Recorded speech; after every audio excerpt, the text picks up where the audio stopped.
Hello everyone, I'd like to introduce my latest puzzle design, which is a Pyraminx. And now, of course, it's not just any Pyraminx, but it's a Pyraminx that's designed to be more speed-cubable than a traditional mass-produced Pyraminx.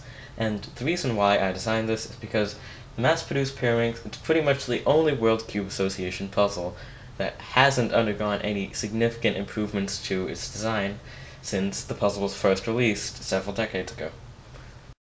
So what I've done to improve this design is I've used sort of a Guhong-inspired type of mechanism, which basically means I used spherical and conical cuts, and I also used chamfered edges here, and those chamfered edges, that's basically what allows the puzzle to reverse corner cut. So, on a normal Pyraminx, when you go and try to corner cut, it requires a lot of force. And sometimes it even will just lock up. And also, reverse corner cutting, it's impossible. It just, even a tiny amount like this is enough to make it catch. On this puzzle, corner cutting is much smoother, first of all, and reverse corner cutting is actually possible, as you can see here, and that's all thanks to the chamfered edges. So what this means is that the transitions between moves are much smoother, so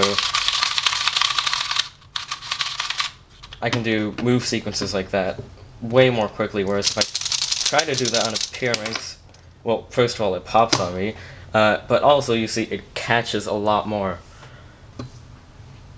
So really the only major difference between these two puzzles in terms of how they function is that the mass-produced Pyraminx has ball bearings under these pieces. This is what causes it to click into place when you turn it. But what it also does is it makes these edges, it prevents them from sliding around in place, whereas on this puzzle, they can slide into these small gaps created by the chamfered pieces. Now, in my opinion, this really isn't an issue with the puzzle. What it just means is that getting used to handling the puzzle will take a couple of days, but I think it's really a lot nicer to be able to turn it without it clicking like the regular Pyraminx does. What can happen, though, is that you can get these weird sort of lockups. This is a very extreme example that realistically wouldn't actually happen in the solve, but if you aren't careful when you're handling it, this can come up. Now, fortunately, because the mechanism goes much deeper than just on a normal Pyraminx, it actually won't pop that easily, and it will snap back. Just like that. Now, overall I would say that this puzzle does function better than the mass-produced one. I do plan to use it in competitions, and it should be up for sale on my Shapeways shop sometime within the next few days. Thank you for watching.